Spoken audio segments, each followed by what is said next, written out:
Welcome to Wired Up Retro. You're watching episode 52. Today's presentation is primarily about taking what we were doing in the last episode a step further. I have a brief little thing to share concerning the Atari 7800 being used with this Tankstick. It's made by X-Arcade. It's the trackball that we're going to concern ourselves with.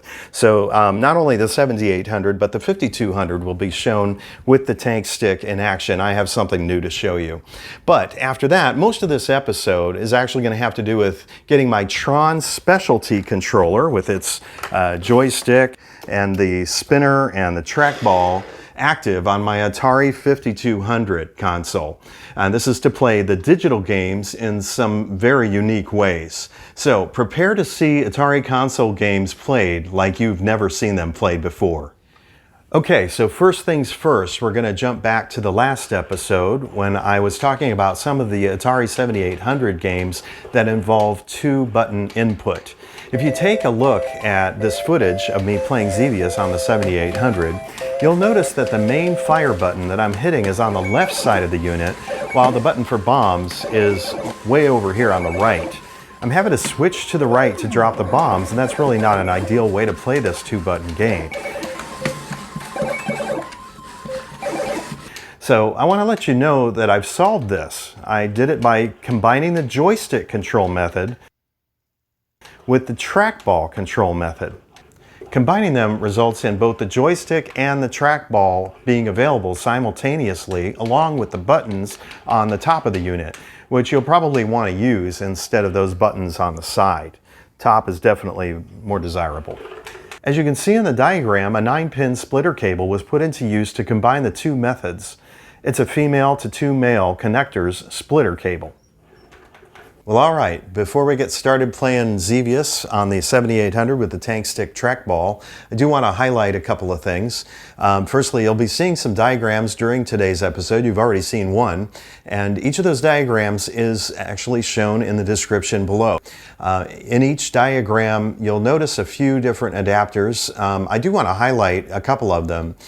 Firstly, there's an eBayer who goes by the handle IconsGR74, and I've mentioned him in our last episode and showed you his 9-pin to USB mouse adapter. And this is a very nice adapter that allows you to use just a standard USB mouse. Well, it has to be PS/2 compatible, but ultimately it allows you to use those on 9-pin game systems or 9-pin computers like the Amiga or maybe Commodore 64 or the Atari computer.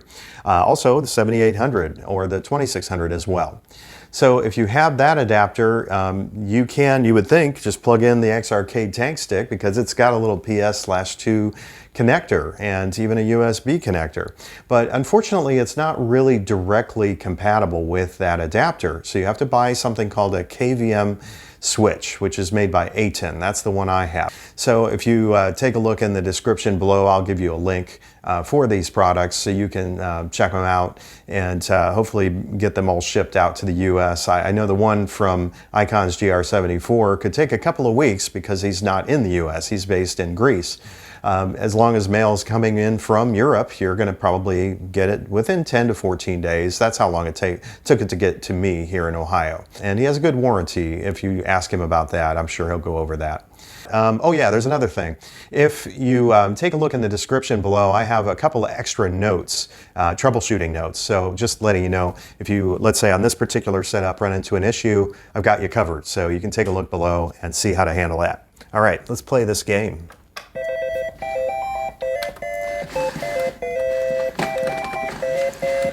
Okay, so I've got definitely trackball control. It's quite impeccable. I like it.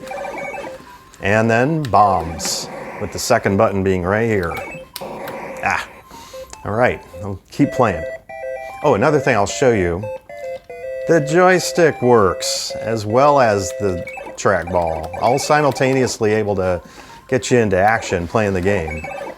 I really like that about this. All right. So as you can see here, I'm getting great action with the trackball and bombs working.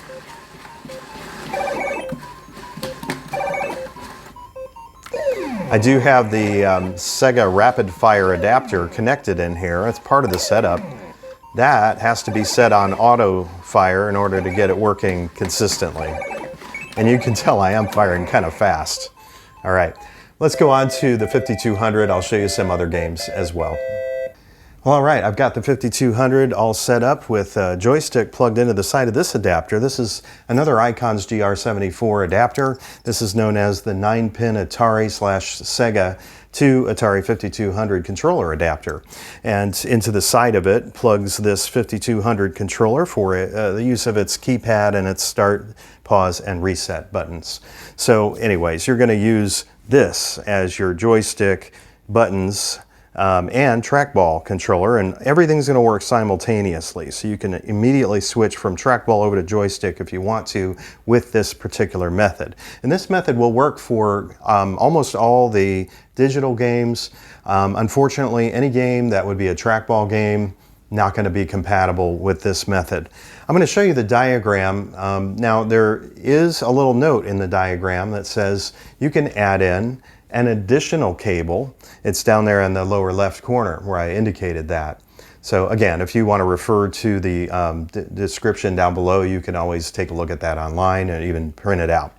All right, so what I did here was I made a 9-pin male to 9-pin female controller adapter, and this is a very simple adapter to make. These are solderless connectors. This is just a wire with basically it's a cord with about 10 internal really small thin wires, and I got it all wired up. You know, when you wire it up, you can basically just wire it up like an extension cord, but actually pins 1, 2, 3, and 4 you leave disconnected, which are up, down, left, and right, and that then takes away the joystick from having control, but it suddenly allows games like Centipede, Galaxian, those trackball games, some of them anyway, to work well with the trackball here and the 2 buttons, or 1 button, whatever kind of game you have. There's even a game, Astro Chase, here that's not a trackball game, and I found out that you need this for Astro Chase as well. Who knows, there might be a couple other 5200 games in the category of needing the 9-pin to 9-pin additional adapter. But anyway, just be aware, when you add that, it adds compatibility to some games, but then takes away the joystick capability, and then you're just using trackball and buttons. But you know, take it out of there, and now you've got trackball and joystick and buttons all working at the same time on quite a number of the 5200 games. All right, hopefully that makes sense. Let's go ahead and just demonstrate this in action. We'll just go ahead and get the game started. So I'll show you the trackball. It's very fluid motion here. This is a 2-button game. You've basically got 1 button that turns the copter and the other fires. There we go. And your objective is to try to find survivors. The soldiers need to get picked up. But you know, you got to watch out for those tanks. 2, 3, 4. All right.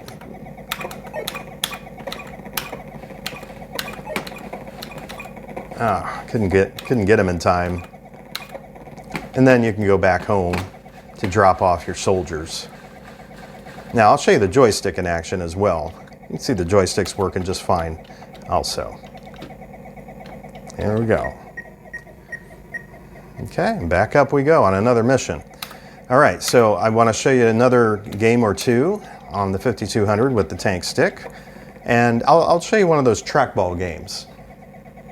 Okay, got Centipede up on the screen. I'm going to show you just trackball and buttons with this game. If I was using it without that extender, then it wouldn't work right. But this is going to work right because I just added it in. So yeah, you can tell I'm moving only at 1 speed to play the game. It's definitely playable, and it's not too bad. I would say it's a little bit jittery compared to its normal level of capability on playing. But I don't think it's too bad. It's definitely all right. Up and down and sideways and diagonal. And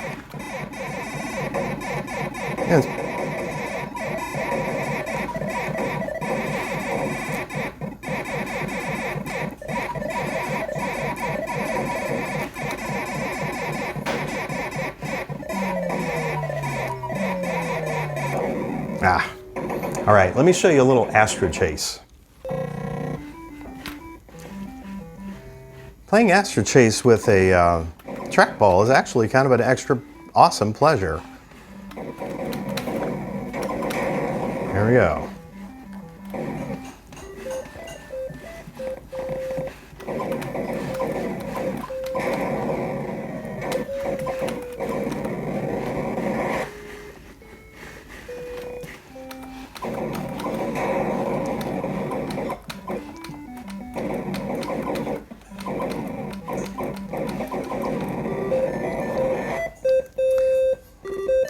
You saved the Earth. All right.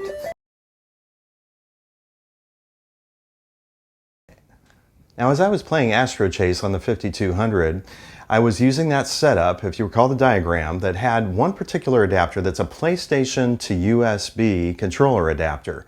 So I'm showing you an image right now of 3 different adapters that all tended to work. And the one on the far left is the one that I had actually in my setup when I was filming. Now, I'm also going to show you 2 controller adapters that are PlayStation to USB that did not work. So make sure you don't pick either of these.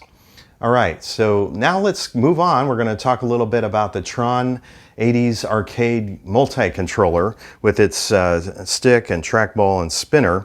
On this first setup, it's all really just about the stick and the buttons being active. You notice that the trackball is not turned on. So the reason I'm showing you this as my first setup is because I know a lot of you out there may have a PlayStation 3 arcade stick or PC arcade stick that's not the Tankstick. This setup I'm using right now, which I'm going to show you there it is, the setup, is what you want to follow. So when it comes to the setup for this, instead of using one of those PlayStation to USB controller adapters I had just shown you, this will require that you use a Kronos Max Plus adapter for this Tron arcade setup. Now that's a little bit more expensive, and I have gone further into this in the description, so check that out if you're interested in finding out why I ended up putting that into use. All right, so we're going to go ahead and play Pac-Man on the 5200 with the joystick. We'll see how things go. Here we go.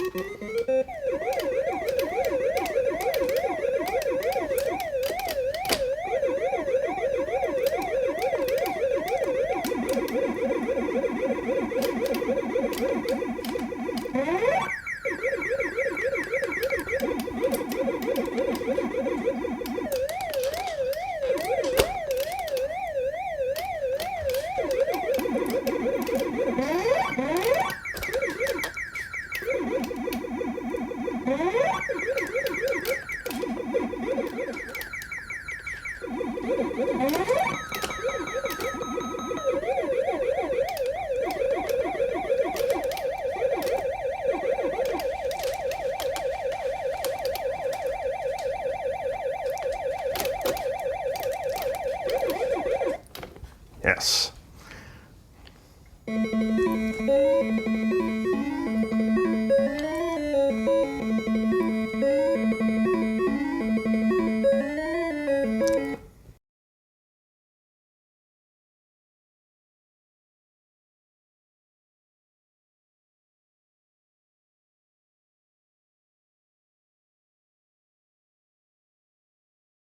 All right, we're going to go on to show you the next diagram. There it is. And you can see it's a little bit more complex than what I had shown you initially. So once you've got that set up, you're going to be able to play all the digital 5200 games successfully. Okay, I've got my fully digital game plugged into the Atari 5200 Super Cobra, and everything's all lit up on the Tron Multicontroller. The trackball's active, so's the spinner, the stick. You can select which one you're going to use. So we'll go ahead and press that start button on the Icons GR74 adapter. Play the game.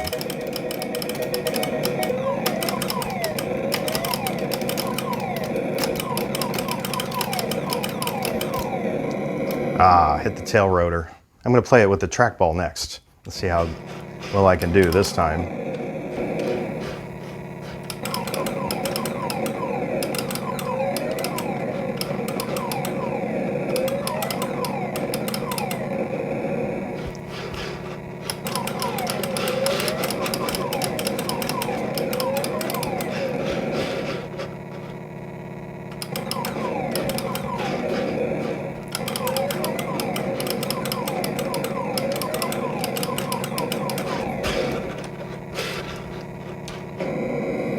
You know, this is actually a pretty cool game to play with the trackball. I'm also going to show you a game that you can use a spinner on.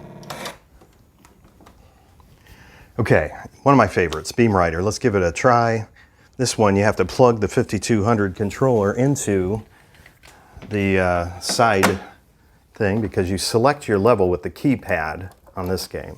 So we're going to go level 1 and you press the fire button. Actually, you press up to go. So we're going to play it with the spinner.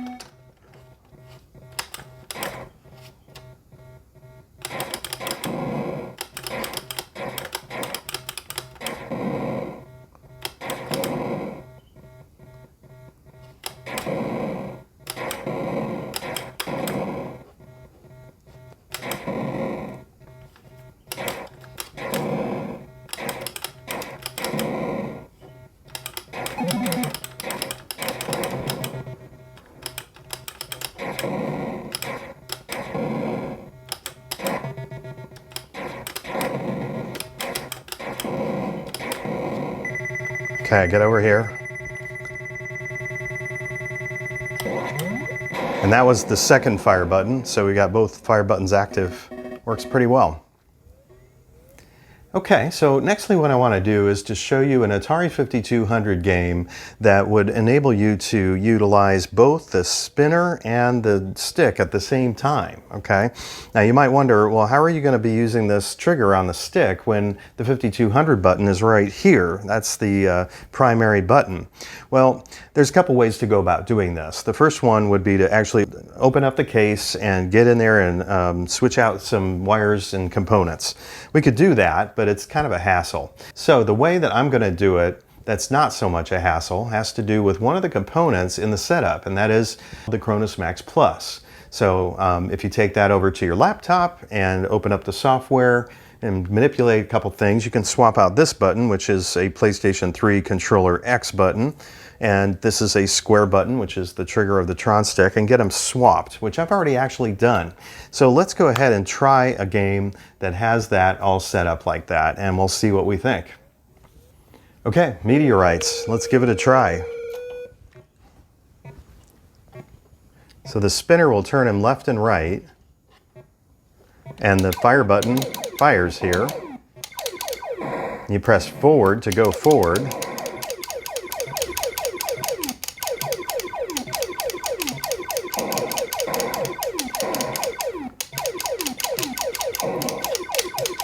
Now to make him go into hyperspace, you press that button. So you will have to get your hand off the stick or the spinner to do that.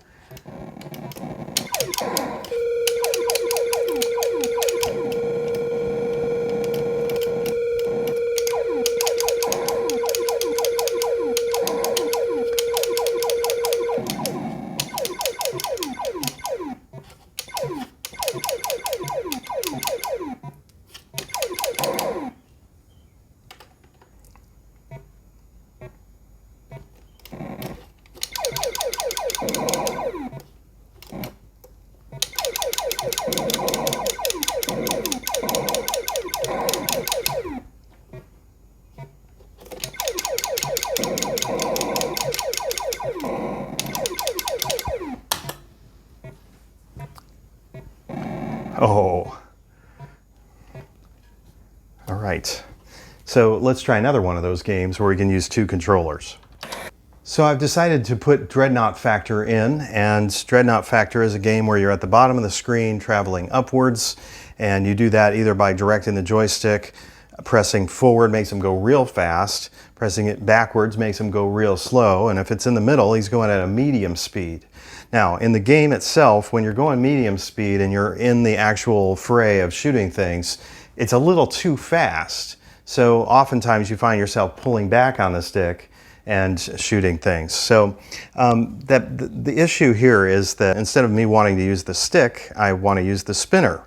And if I'm having to use the spinner and I'm going to have to pull the stick back constantly, that means I'm not going to get to drop bombs very easily, because this stick, yeah, I could get the trigger to fire the bullets, but you have to come all the way over here to hit the bombs. So I kind of want to basically just direct the ship, left and right and hit the bullets and hit the bombs here and not have to mess with the stick, but have the stick pulled back so that the ship goes slowly. How am I going to do that? Well, I can physically move the stick back by pulling off this little thumbstick pad that I had connected to my Xbox One wired controller. And I'm going to just put that little thumbstick pad right here, and I have found that that actually enables the stick to be in a position where it's pulled back without me having to physically do it. Hopefully that makes sense. This is one of those games where you have to have the keypad in order to play get the game started. So you can press level 1 and then press start. Actually, let's turn it off, turn it back on. I think it froze on me. All right. So you press 1 and it will select level 1. There we go. And then start. Here we go.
All right, so you get the idea. With Dreadnought Factor, I've got it so the stick is tilting back. It allows me to use the spinner pretty well, and you could even use a trackball, but I noticed with the trackball, you can go left and right, but sometimes you'll accidentally go at a little diagonal and it'll send your ship up really quickly. So probably don't want to mess with the trackball on this game.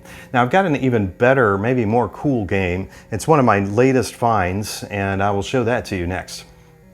All right, this is my recent acquisition, Zone Ranger. It's a digital game for the 5200, and it's a single button game. You can play it either with the trackball or the joystick. And the objective is just basically clear the zone of enemies. Obviously, try not to run into them. I just got invincibility there.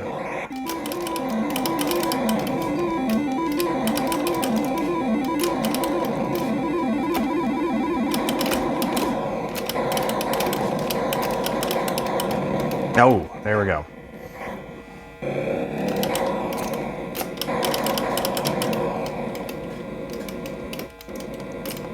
Let's try the trackball. Oh, there's an invincibility right there.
All right, mission terminated. All right, fun game. Definitely, I'm going to have to get a little better at it, but I enjoyed it. And another thing I want to show you is if you try to plug in one of these trackball compatible games with this setup the way it is, let's say we put in Space Invaders, I'll show you what happens. This particular setup is not geared very well to play these trackball only, or these trackball games. See, it draws him all the way to the left. I can't get very good control, whether I'm using the stick or not. He's always going to the left. So that's not very good. So let me just get out that 9-pin to 9-pin extension cord that I used on the Tankstick that I showed you before, where pins 1, 2, 3, and 4, which are up, down, left, and right, eliminate the joystick, but then allow just the trackball to work for games that are like this, which is a trackball-oriented game for the 5200. This will also help some other games on the 5200, Astro Chase, for instance. Okay, so just look at the diagram to see where you need to plug that 9-pin extension in to, and this will now allow you to play games that are the trackball 5200 games very effectively. Now the joystick, again, that won't work, but the spinner will.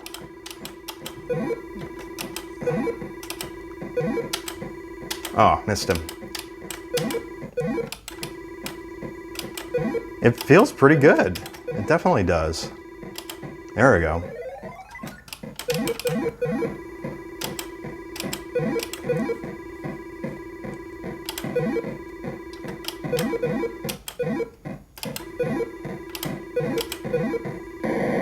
Okay, I'm going to also show you pole position because, again, the spinner, why not, right? It's almost a steering wheel. Give it a shot.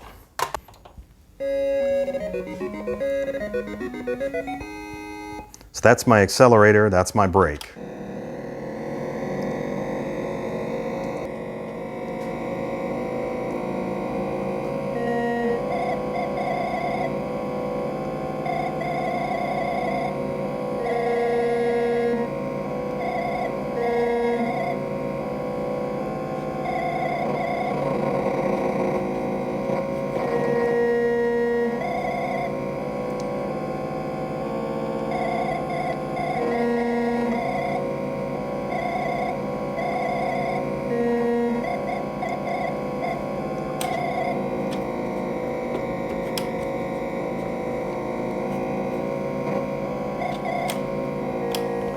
Oh.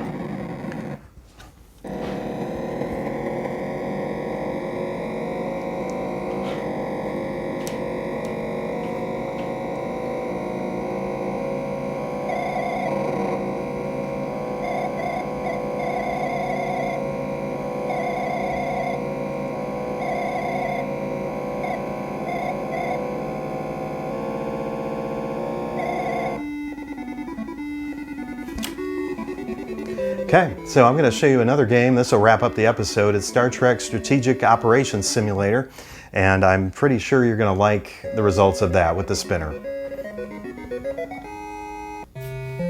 Star Trek. Let's give this a try. It's a digital game, and it is actually not a trackball game, so I took that 9-pin to 9-pin extension out of there. So now we've opened up the joystick to work, and the trackball will work, and the spinner. All right, so we'll give it a try. I'm going to use the spinner to do the directing of the ship's path while pressing up on the joystick to make him go forward. And that's actually in the arcade. You use the spinner to make him go in different directions, while buttons were used to do everything else.